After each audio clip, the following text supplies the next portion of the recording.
Bapak Kepala Sekolah SMP Negeri 42 Purworejo yang kami hormati, Ibu Dwi Puspita Ningrum yang kami hormati, serta rekan guru dan karyawan SMP 42 yang kami hormati, berkatalah kami menjadikan puji syukur alhamdulillah kesempatan siang hari ini kita dapat berkumpul dalam rangka diseminasi budaya positif oleh calon guru penggerak angkatan 11 yaitu Dwi Puspita Ningrum dari SMP Negeri 42 Purworejo.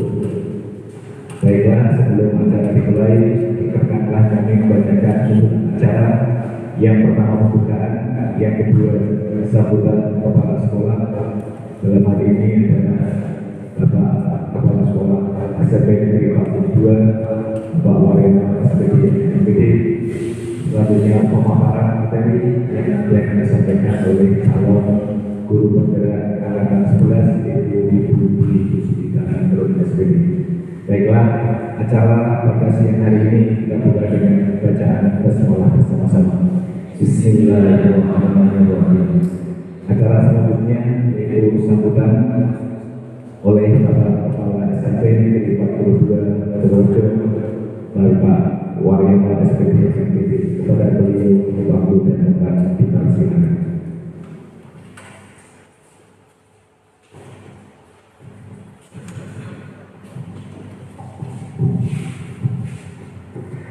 Assalamualaikum warahmatullahi wabarakatuh. Bismillahirrahmanirrahim. Yang saya hormati perlu saya sampaikan Ibu Dwi Puspita Ningrum, salah satu guru dari SMP Negeri 42, calon guru penggerak angkatan 11. Yang saya hormati Bapak Ibu guru beserta karyawati SMP Negeri 42 Purworejo. Syukur kepada Allah, alhamdulillah pada siang hari ini kita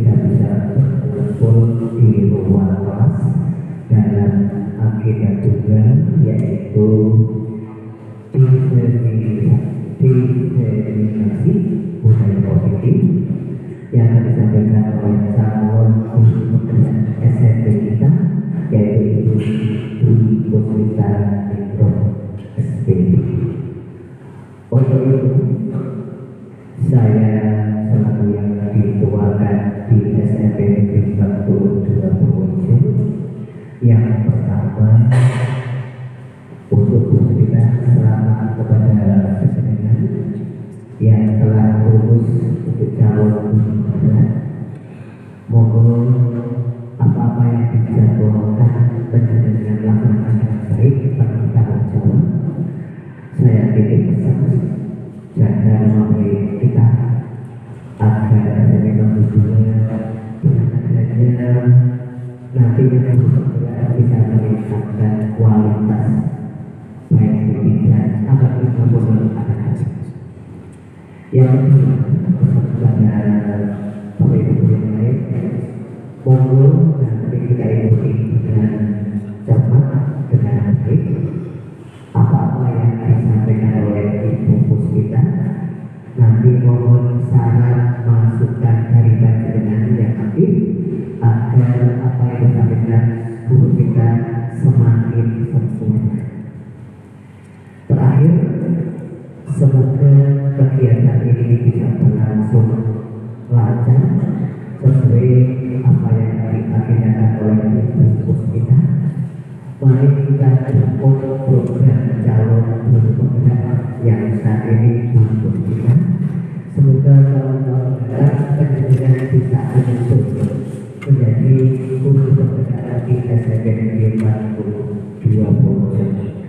Saya berharap dengan guru pekerja bisa mewarnai di SMP 42 Purworejo agar semakin hari tambah maju dan berkualitas. Hanya itu pesan dari saya. Saudara selamat bersampaikan Bu Puspita. Semoga mendapat hasil yang optimal. Akhir malam dari saya sekian. Assalamualaikum warahmatullahi wabarakatuh.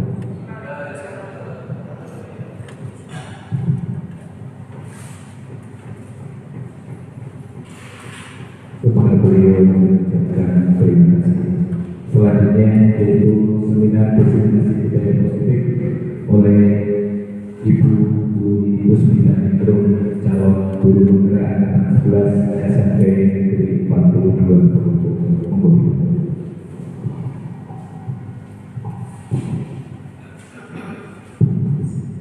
Assalamualaikum warahmatullahi wabarakatuh. Yang terhormat Bapak Kepala SMP Negeri 42 Purworejo, Bapak Waryono SPD MPD, yang kami hormati Bapak Ibu guru, karyawan, karyawati SMP Negeri 42 Purworejo. Terima kasih kepada Bapak Ibu pengajar yang telah memandu kegiatan pada hari ini. Bapak Ibu, perkenankan saya menyampaikan diseminasi budaya positif calon guru penggerak angkatan 11 Kabupaten Purworejo. Jadi sebelumnya Bapak Ibu saya sampaikan bahwa saya alhamdulillah dapat melewati seleksi calon guru penggerak atau tes calon guru penggerak, dan dari SMP Negeri 42 Purworejo kebetulan baru saya, harapannya nanti dengan kegiatan-kegiatan saya teman-teman juga termotivasi dan bisa menyusul untuk ikut program pendidikan guru penggerak.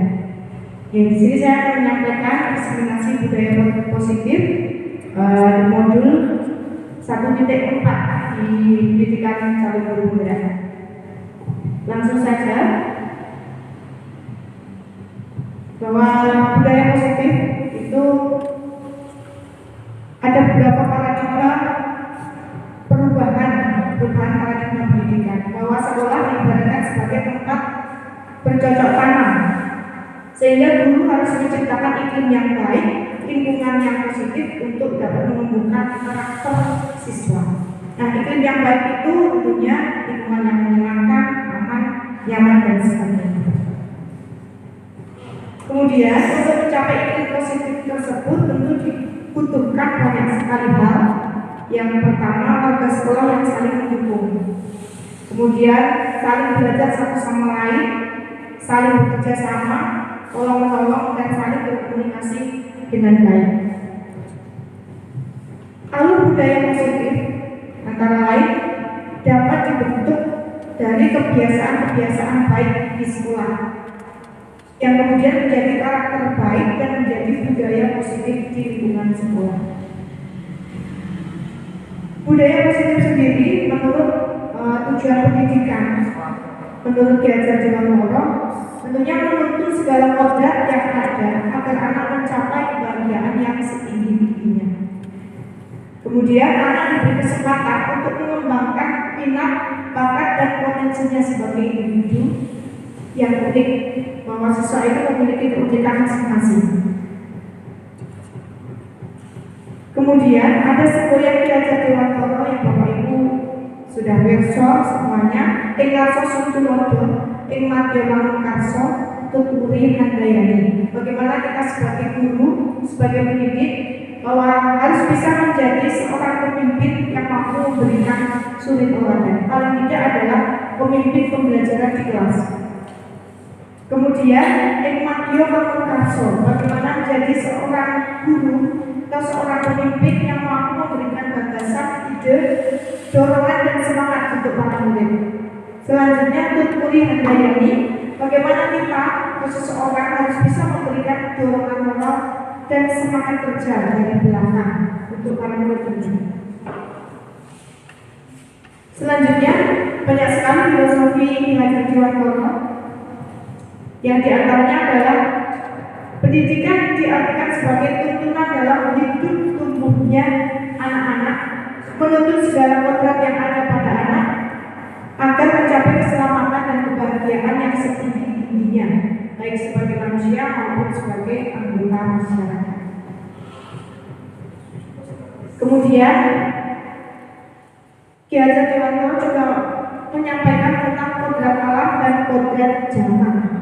Jadi murid-murid kita itu disesuaikan dengan kodrat alam dan kodrat zamannya. Tentunya sangat berbeda. Murid-murid zaman saya, zaman Pak Manan, zaman Pak Lukman, dengan murid-murid zamannya Pak Mukhtar, Pak Bungsu itu sudah berbeda.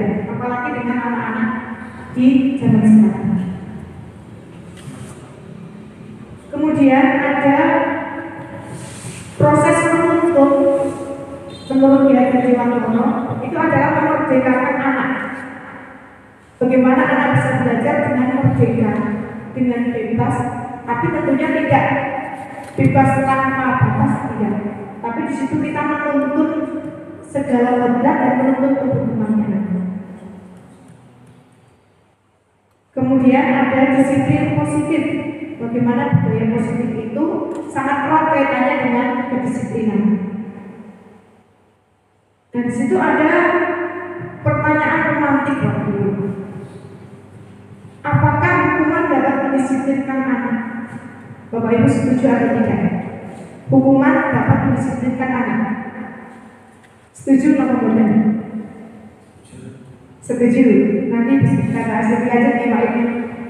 Kemudian pemberian hukuman dengan hal positif seperti membaca atau membersihkan halaman sekolah, menyikat WC, apakah dapat meningkatkan disiplin anak? Setuju atau tidak dengan pernyataan itu? Setuju. Kemudian memberikan penghargaan, kaitannya hukuman dengan penghargaan.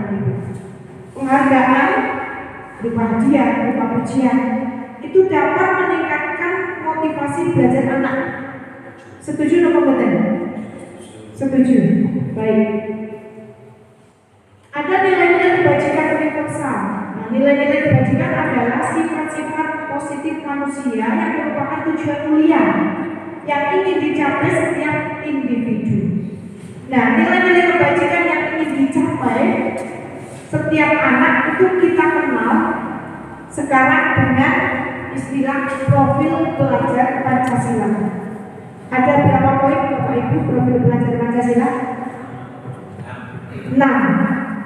Di antaranya beriman dan bertakwa kepada lingkungan yang warisan yang berakhlak mulia, mandiri, bernalar kritis, berkebinekaan global, bergotong royong dan kreatif. Nah, dalam mewujudkan profil pemuda Pancasila, profil pelajar Pancasila, itu perlu adanya penanaman kebiasaan budaya positif. Melalui apa Bapak Ibu? Ada kesepakatan kelas atau keyakinan kelas.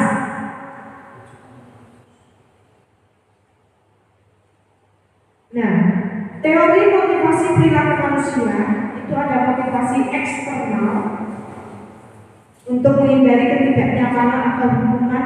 Kemudian ada motivasi internal, kemudian ada motivasi internal dan eksternal. Tujuan disiplin positif. Nah, ada hubungan dan konsekuensi seperti yang tadi sudah saya sampaikan di depan. Hukuman adalah bentuk sanksi yang diberikan kepada anak-anak, sedangkan konsekuensi adalah tindakan yang dilakukan karena sebuah akibat perbuatan yang telah dilakukan. Nah, di situ apakah penghargaan termasuk hukuman? Bahwa penghargaan berlaku sama dengan hukuman dalam arti meminta atau membujuk seseorang melakukan sesuatu untuk memenuhi suatu tujuan tertentu. Itu menurut Alfikon 1993. Nah, disampaikan bahwa penghargaan itu menurunkan kualitas. Kemudian penghargaan mematikan kreativitas dan penghargaan mengurangi motivasi intrinsik. Kenapa Bapak Ibu? Karena memang penghargaan dan hukuman itu sedikit banyak memang bisa untuk istilahnya apa ya, memandu anak-anak tarik ulur. Tapi ternyata penghargaan itu menurunkan kualitas karena tidak ada kesadaran dalam diri anak. Jadi nanti yang kita perlu tanamkan adalah kesadaran dalam diri anak. Tanpa diberikan penghargaan, tanpa dihukum oleh Bapak Ibu, itu sudah bisa tertanam nilai-nilai karakter yang baik.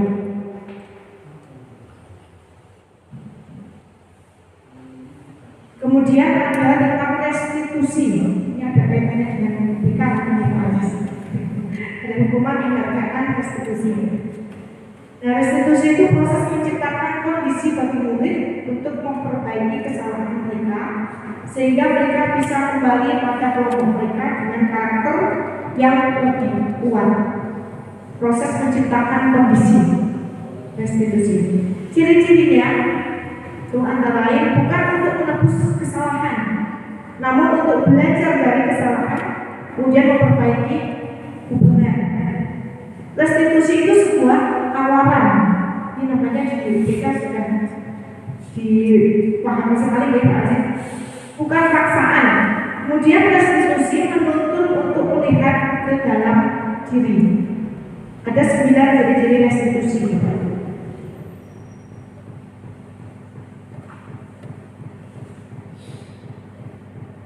Kemudian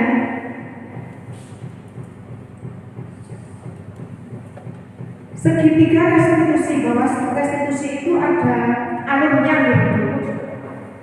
Ada segitiga restitusi itu ada 3 hal. Yang pertama, validasi tindakan yang salah. Jadi ketika anak-anak melakukan kesalahan, melanggar aturan atau tata tertib sekolah, itu kita harus memvalidasi bahwa tindakan anak tersebut salah. Kemudian menanyakan keyakinan dan kestabilan identitas. Nah, cara-caranya bagaimana? Menstabilkan identitas, contohnya berbuat salah itu manusiawi kan? Itu juga pernah melakukan kesalahan. Itu menstabilkan identitas. Kemudian memvalidasi tindakan yang salah. Contohnya, kamu bisa saja untuk melakukan hal yang lebih buruk, tapi kamu tidak melakukannya. Nah, itu validasi tindakan yang salah. Kemudian menanyakan keyakinan. Itu terkait dengan keyakinan kelas, kesepakatan kelas yang biasanya Bapak Ibu buat di kelas masing-masing. yakini atau kelas kita percayai. Seperti itu menanyakan keyakinan Mas. Nah, kemudian Bapak Ibu, ada 5 posisi kontrol guru dalam menuntun tumbuh kembang anak. Dan terkadang hal ini, 5 hal ini sebenarnya sudah banyak kita lakukan. Tapi posisi mana yang paling baik? Yang pertama itu posisi menghukum. Namanya Bapak Ibu pernah melakukan posisi kontrol sebagai menghukum kepada anak. Nanti betul Bapak Ibu. Kalau Pak Malah tidak pernah, Pak Malah betul nanti marah-marah. Pak Lukman sering menghukum, kemudian membuat orang merasa bersalah, membuat rasa bersalah. Ini biasanya Pak Eko. Oke Pak. Kemudian ada posisi sebagai teman, kemudian pemantau dan manajer. Nanti kita bisa memposisikan kita di bagian mana. Nah, posisi kontrol dulu sebagai penghukum. Ini sudah paham sedaya ya Bapak Ibu. Langsung menyalahkan murid. Kamu tidak pakai sepatu warna hitam. Tidak pilih, coba. Gitu ya Pak. Kemudian membuat merasa bersalah. Kamu nggak pernah masuk. Nanti yang ditegur itu ibu sebagai wali kelas. Itu sering sekali saya. Membuat rasa bersalah. Kemudian sebagai teman, itu guru akan bersuara dengan ramah, sambil bersenda gurau, mengingatkan supaya tercipta hubungan yang akrab antara murid dengan guru. Ini namanya Pak Imam yang sering di posisi teman, ya Pak. Kemudian pemantau. Guru bersuara datar, tidak emosional, tidak bersenda gurau, tetapi memberikan memberikan pertanyaan, memberikan pernyataan itu supaya anak-anak itu sadar dengan aturan. Nah, yang terakhir posisi kontrol sebagai manajer, di mana posisi ini yang paling ideal. Guru bersuara netral, tidak bernada tinggi, tidak emosional, kemudian tulus mengajukan pertanyaan bermakna, yang itu akan membuka pikiran murid. Nah, kemudian mendidik guru untuk memecahkan masalahnya sendiri. Ini yang sudah sangat praktek, ini Pak Mayor dan Pak Aziz. Kalau saya nampaknya belum sama ya, sudah belajar ya. Kemudian hasil atau dampak dari 5 posisi kontrol tersebut, bahwa kalau kita sebagai penghukum itu hasilnya anak-anak itu semakin memberontak, menyalahkan orang lain, berbohong dan sebagainya. Dampaknya itu kemungkinan besar akan mengulangi kesalahan yang sama. Kemudian membuat rasa bersalah. Itu dampaknya merasa tidak memberikan kesalahan. Kemudian 5 posisi kontrol yang selanjutnya sebagai teman itu ketergantungan dan dampaknya nanti lemah, tidak mandiri, bahkan anak nanti cenderung menyepelekan, menganggap guru sebagai teman. Walaupun memang boleh ya, supaya rakyat, tapi harus ada batasannya. Kemudian sebagai pemantau, dampaknya menitik beratkan pada saksi atau hadiah untuk dirinya. Kalau sebagai manajer, itu hasilnya memuaskan pribadi, dampaknya mengevaluasi diri, bagaimana dapat memperbaiki diri. Kemudian yang slide terakhir itu terima kasih, berarti sambung-sambung. Pengatakan Bapak Ibu, presentasi saya tentang diskriminasi budaya positif yang intinya bahwa sekolah itu sebagai tempat untuk tumbuh kembang anak memang harus dibuat senyaman mungkin, seaman mungkin, dan itu tidak hanya bisa diwujudkan dari sarana-prasarana sekolah saja, tapi juga dari dukungan semua warga sekolah, antara lain dari budaya positif yang diterapkan. Mengatakan Bapak Ibu untuk presentasi dari saya, mohon kiranya Bapak Ibu dapat memberikan memberikan saran, masukan, kemudian pertanyaan boleh untuk nanti didiskusikan bersama untuk kemajuan sekolah kita. Rekan-rekan, sementara yang dapat saya sampaikan, ada kekurangannya mohon maaf. Terima kasih atas perhatian Bapak Ibu guru semuanya. Semoga peraturan kemarin dan Bapak Ibnu Hajar untuk membantu diskusi. Monggo Pak. Berikan aplaus untuk Ibu Guru kita. Terima kasih. Selanjutnya kita akan buka untuk pertanyaan yang pertama, yaitu tentang hadapan apa yang telah disampaikan oleh rekan kita yang diskusi. Dari Pak Eko mungkin, monggo Pak. Yang agak-agak sedikit kocak tapi sangat-sangat libur begitu. Kesesuaian terutama ini. Bagaimana kita tadi terangkan adalah budaya yang positif, tapi kadang kita sedang menciptakan budaya positif begitu anak buah air orang luar lingkungan sehingga budaya kita hilang lagi. Kita buat lagi budaya hilang lagi. Bagaimana? Monggo.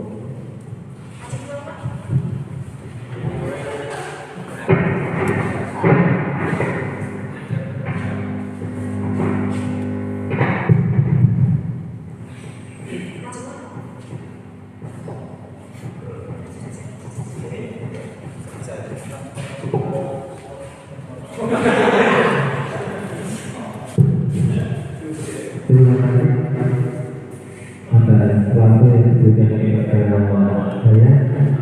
Sebenarnya saya bukan mewakili mahasiswa, tapi yang menyampaikan apa yang saya rasakan dengan pembelajaran, khususnya apa yang pernah saya alami dan pernah saya lakukan terhadap anak didik semuanya.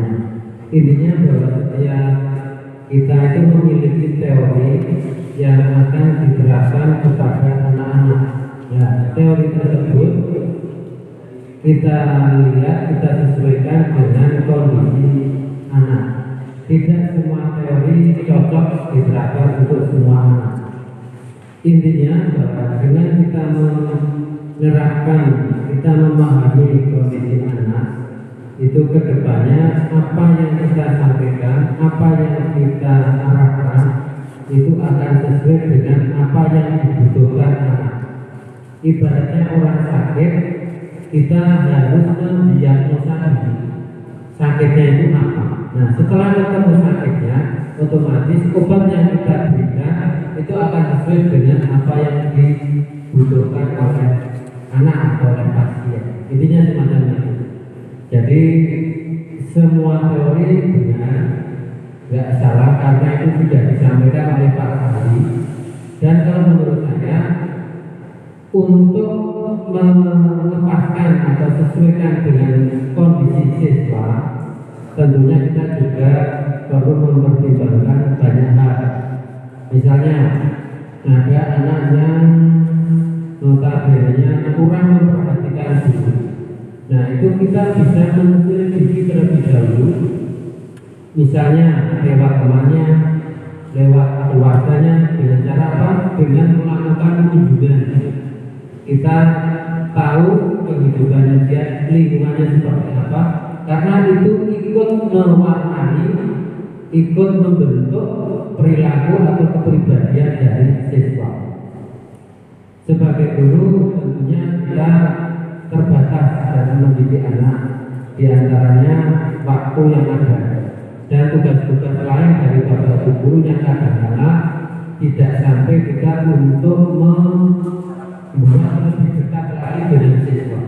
Kita ada wali kelas, ada guru BK, ada komite sebagai stakeholder terdekat kita untuk bisa membantu bagaimana kita membentuk siswa sesuai dengan tujuan pembelajaran.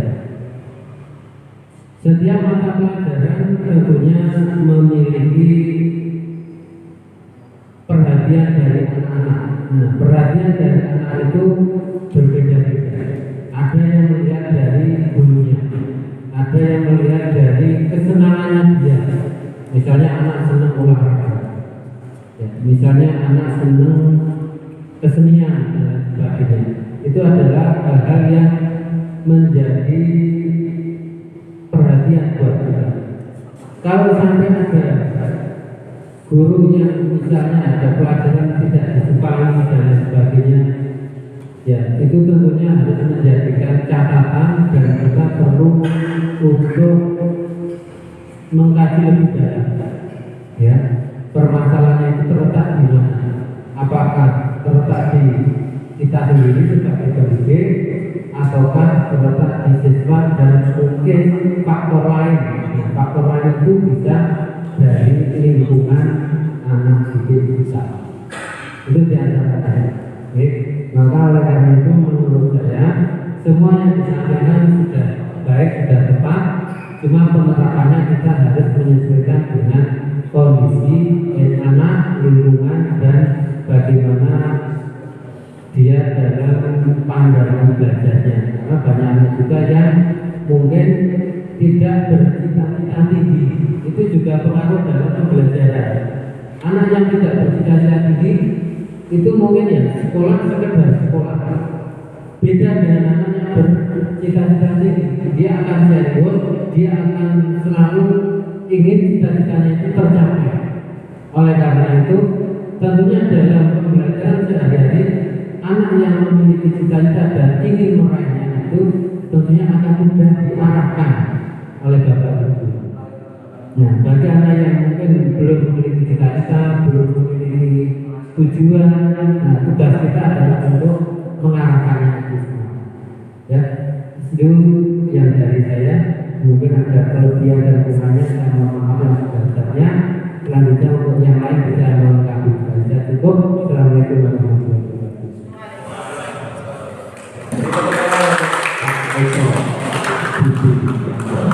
Yang memberikan suatu pernyataan. Monggo selanjutnya beliau. Terima kasih Pak Eko atas tanggapan positif, kemudian beberapa penyampaian termasuk ada saran di situ bahwa yang disampaikan Pak Eko tidak semua teori cocok untuk anak. Tentunya memang disesuaikan dengan anak masing-masing. Pak Eko Waterloo sangat tadi juga menyampaikan tentang bagaimana anak itu seperti orang sakit. Jadi didiagnosa dulu, diketahui dulu sakitnya. Kenapa kok anak tersebut melanggar peraturan, kemudian anak tersebut tidak menaati peraturan. Terima kasih Pak Eko menguatkan untuk budaya positif yang ada di sekolah. Kami serahkan kembali ke Pak Eko dari Bapak Ibu yang lain.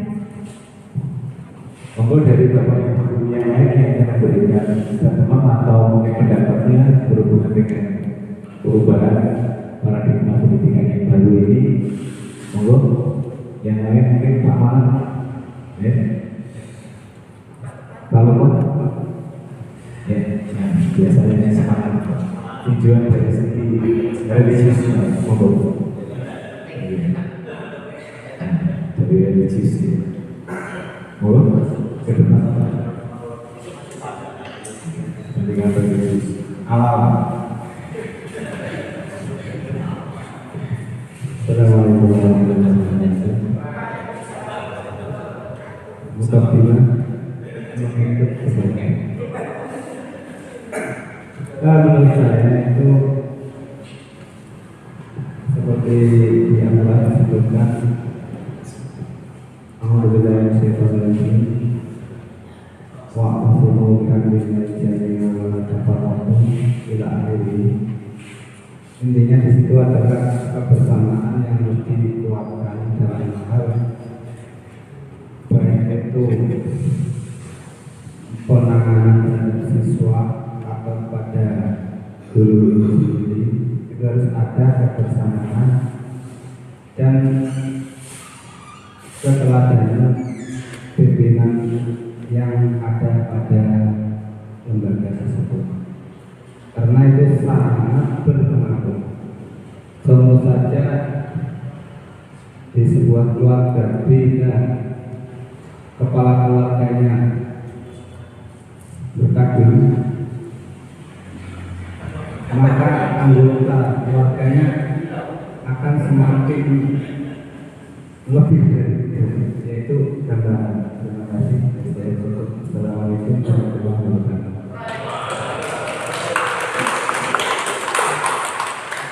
Ya, terima kasih Pak Lukman yang telah menyampaikan tentang keteladanan yang bahwa langsung saya ambil bahwa dari budaya positif kemudian dikaitkan dengan filosofi Kiai Dewantoro yang ada semboyan Ingat Sosumutulono, dan itu yang disampaikan oleh Pak Lukman bahwa kita sebagai pemimpin, paling tidak pemimpin pembelajaran, apalagi kalau di sekolah dan kepala sekolah sebagai pemimpin lembaga, pemimpin sekolah itu memberikan keteladanan yang sangat baik.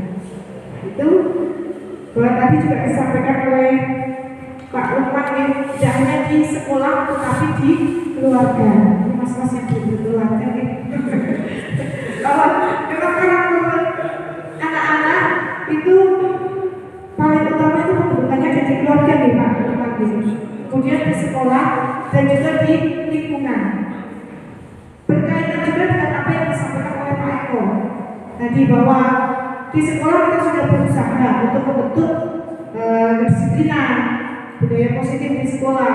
Tapi kembali lagi latar belakang anak seperti apa, lingkungan masyarakatnya seperti apa. Jadi memang harus saling mendukung, saling berkait antara keluarga, sekolah, kemudian lingkungan masyarakat. Makanya Pak Lukman, terima kasih atas tanggapan dan respon positifnya untuk saya. Saya kembalikan Pak Lukman. Masih cukup atau ditambah lagi? Waktunya?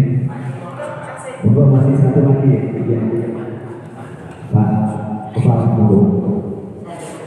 Ya, monggo.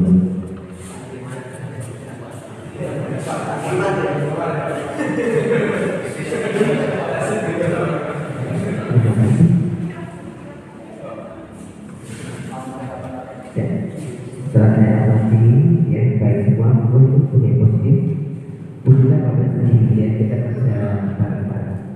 Saya mencoba karena saya juga orang hukum ya di sekolah coba, tapi kita memakai istilah hukuman ya, hukuman itu memang sudah pada atau tidak? Setahu saya di sekolah itu tidak hukuman tapi sanksi. Coba kita tanyakan ke pusatnya sana. Jadi sekolah itu biasanya pakai sanksi, bukan hukuman kayak apa ini sudah pakai ataukah belum boleh? Karena yang lebih tepat sanksi ya. Coba di katakan ini sanksi. Ya, bukan hukuman itu konotasinya kan berarti bersama hukum ya. Monggo ini juga masukan dari kami juga. Juga memastikan kalau yang tidak coba ya lebih baik pakai sanksi, jangan pakai kata hukuman. Jadi terima kasih kepada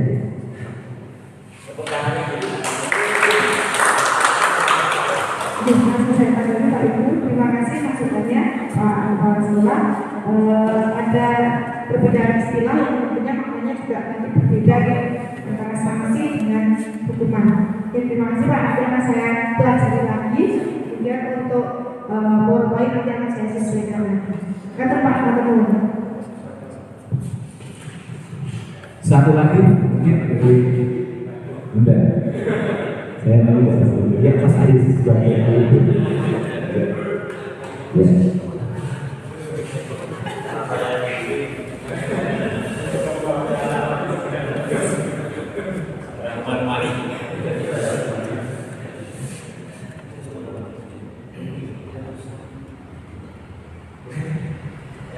Assalamualaikum warahmatullahi wabarakatuh. Seperti yang sudah kita lihat tadi, di sini ada 5 personal control, yaitu seperti penghukum atau sanksi tadi. Kemudian membuat orang merasa bersalah, teman, pemantau, dan juga manajer. Kadang-kadang kita sebagai guru kadang masih sebagai penghukum gitu, secara tidak langsung maupun secara langsung. Karena ketika kita melihat contohnya anak yang melakukan pelanggaran atau kesalahan, kadang kita langsung menghukumnya, kita langsung memberikan sanksi. Kadang kita tidak melihat dulu bagaimana, kenapa dia melakukan pelanggaran itu, alasan-alasan bukan alasan kayak penjelasan di balik itu semua. Jadi kadang kita secara dalam juga melakukan langsung penghukuman seperti itu. Nah, untuk pertanyaan saya sendiri, untuk dalam hal meningkatkan posisi kita sebagai manajer, jadi lebih meningkatkan posisi sebagai manajer, itu bagaimana strategi atau upaya-upaya yang bisa kita lakukan secara agar kita tidak selalu berpatokan jika siswa itu selalu bagian hukum seperti itu. Oke, itu saja dari saya. Terima kasih. Terima kasih Mas Agus sudah memberikan suatu pertanyaan yang sangat bagus. Tapi ternyata kadang guru itu repot. Karena di situ ada 5 bagian. Sepertinya gurunya di tukang otak itu, wah ini tukang mengukur. Tapi memang ternyata di lapangan seperti itu. Kalau tidak seperti itu hanya orang jaga nanti malah tidak jalan. Kenyataannya sebenarnya seperti itu. Ternyata kita di militer yang paling bagus ternyata jalan juga bagus sebagai pengukur. Terima kasih Pak Aziz atas pertanyaannya. Tadi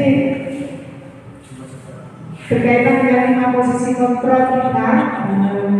Kadang-kadang ketika anak melakukan kesalahan atau melanggar aturan, itu kita menempatkan diri sebagai penghukum di mana. Bisa juga membuat orang merasa bersalah. Begitu bagaimana caranya, kiat-kiatnya supaya kita bisa menempatkan diri sebagai posisi manajer. Sebenarnya ini yang harus menjadi Pak Bangsa. Kenapa mereka sudah berada di posisi tertentu? Kemudian dari 5 posisi kontrol, tentunya Pak Kepala sudah melewati semua. Tapi saya akan bisa menjawab Pak Aziz bahwa yang pertama tadi sebagai posisi penghukum, ini sudah langsung jelas nih Pak. Kemudian membuat orang merasa bersalah, kemudian tadi sudah saya contohkan juga. Teman, posisi kontrol sebagai teman, dan juga sebagai pemantau. Nah, bagaimana menerapkan posisi kontrol sebagai manajer? Posisi yang paling ideal itu guru dengan bersuara netral, tidak bernada tinggi, kemudian tidak emosional, dan juga tidak terlalu ramah. Guru dengan terus mengajukan pertanyaan. Nah, kebetulan ini di pendidikan guru penggerak, kemarin kami sudah praktek, sebenarnya praktek berkelompok bagaimana menghadapi situasi anak-anak, bagaimana kita menempatkan ini sebagai posisi manajer, bagaimana kita mempraktikkan segitiga restitusi, seperti itu Pak Aziz. Jadi triknya kalau untuk saya sendiri, tentunya pandai-pandai mengontrol emosi Pak. Dan saya juga sering keras karena saya dalam juga biasanya suka marah-marah menyuarakan betul Pak. Jadi kalau ke anak-anak saya agak keras suara saya. Nah, itu tentunya harus berusaha memposisikan diri, kemudian mengendalikan emosi supaya tidak emosional. Ya kan? Kemudian tentunya seperti tadi disampaikan oleh Pak Eko, kita banyak mencari tahu latar belakangnya murid supaya tidak ujung-ujung kita hukum kenapa dia tidak pakai sepatu, kenapa dia tidak bereaksi seperti itu. Tapi seperti yang disampaikan oleh Pak Ibu tadi, kadang-kadang kita perlu tegas, kita perlu mendisiplinkan anak. Kata Pak Aziz mungkin ini saya lihatkan ke Bapak Ibu, adakah yang berkenan untuk memberikan penguatan, memberikan tambahan bagaimana supaya kita bisa berada di posisi manajer? Dari pertanyaannya Pak Aziz, monggo Pak mana? Pak Musa, Pak Musa, Pak Kepala Sekolah, ada tambahan Bapak? Nah, kalau dari saya itu Pak Aziz, atau mungkin dari Pak Aziz selaku guru BK, monggo Pak boleh tidak memberikan masukan terkait apa yang saya sampaikan. Wonten Pak. saya sendiri nanti Pak untuk kita memposisikan diri bagaimana kita bersikap ke anak-anak supaya tidak jadi penghukum, tidak menjadi pembuat kesalahan, kemudian tidak terlalu dekat dengan anak seperti posisi teman ketika menyelesaikan masalah, tapi kita lebih ke bagaimana bersikap supaya bisa berada di posisi manajer ketika menghadapi anak. Akan Pak Aziz, terima kasih Bapak Ibu.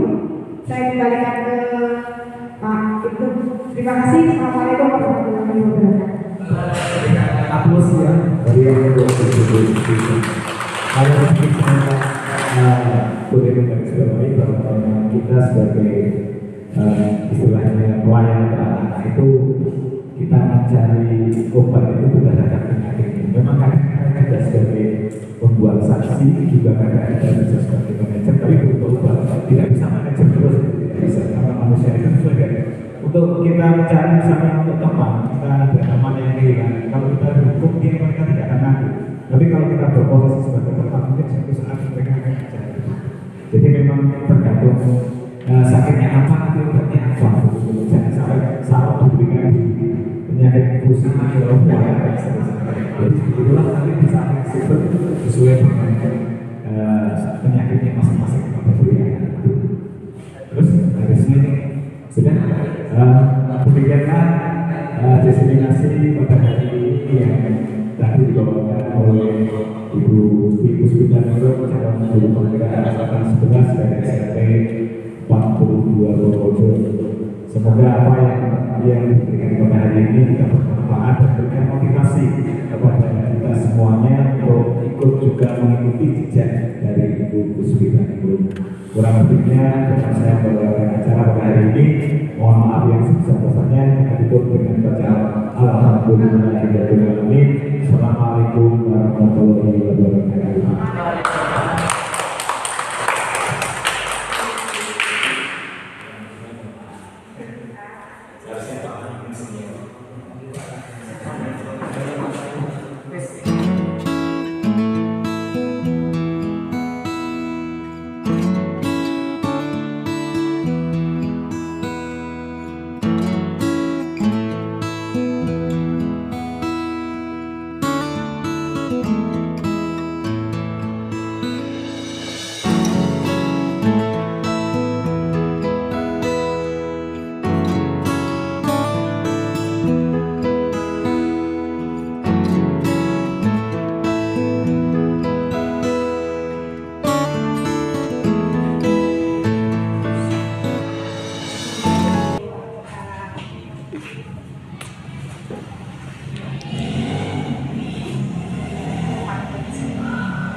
Menunggu kabar dari orang tua saya karena saya sakit di rumah sakit itu. Sudah, memang semua orang pasti pernah melakukan kesalahan ya. Sekarang kita cari solusi mana dari kesalahan diri itu supaya tidak melakukan kesalahan itu lagi. Solusinya apa menurut Pak? Saya tidak akan mengulanginya lagi. Jika saya ada kabar dari orang tua, saya akan izin kepada bapak ibu guru maupun yang mengajar di kelas. Itu ya, jadi intinya kalau mau terima telepon atau tapi harus izin ke bapak ibu guru ya, atau bisa jam istirahat ya, jangan langsung habis kalau sembunyi-sembunyi gitu ya. Mbak itu sudah menemukan solusi, sudah menyadari kesalahan juga. Bisa tidak akan mengalami lagi. Terima kasih telah membantu saya. Iya, ini Mbak Putri semangat lagi supaya tidak dulu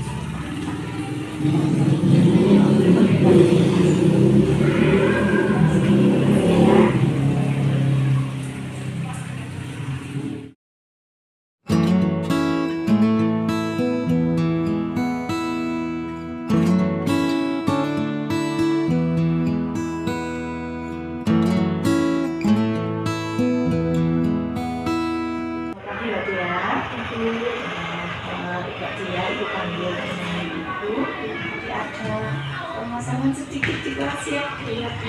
Mbak Dia tadi terlambat masuk ke sampai kamar pelajaran itu. Kenapa bisa terlambat? Saya terlambat karena lupa menyalakan alarm pagi-pagi Bu. Akhirnya saya terburu-buru berangkat ke sekolah. Karena tidak menyalakan alarm, akhirnya kesiangan, terlambat ke sekolah. Baik, kalau begitu, Mbak Dia tahu kesepakatan kelas kita apa masuk tugas. Tahu Bu, mengajar pembelajaran tepat waktu, tidak terlambat. Terus sudah tahu ya, tadi terlambat berapa menit? 15 menit sudah masuk pelajarannya.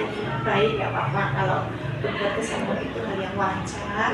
Tentu juga melakukan kesalahan yang itu sudah dilakukan. Dan sekarang kita cari solusi. Solusinya apa menurut Mbak Tia supaya Mbak Tia tidak terlambat waktu ke sekolah? Saya minta maaf Bu, karena saya sudah terlambat. Saya tidak akan terlambat lagi. Saya akan pasang alarm otomatis setiap hari dan meminta ibu saya untuk menjalankan saya Bu. Berarti alarmnya disetel otomatis setiap hari ya, misalnya jam berapa, setengah 5 atau jam 4 gitu ya. Terus ada ibu yang bisa dimintai tolong untuk membangunkan, tapi ibu tidak sebut, tidak mengabarkan adik, itu pagi minta tolong untuk membangunkan dulu. Itu ya Mbak Tia. Baik, terima kasih kalau begitu. Ya, Mas, nanti dilaksanakan ibu sudah disepakati dan solusi. Terima kasih Bu telah mengingatkan saya. Beri saya saran Bu. Seperti itu Mbak. Ya.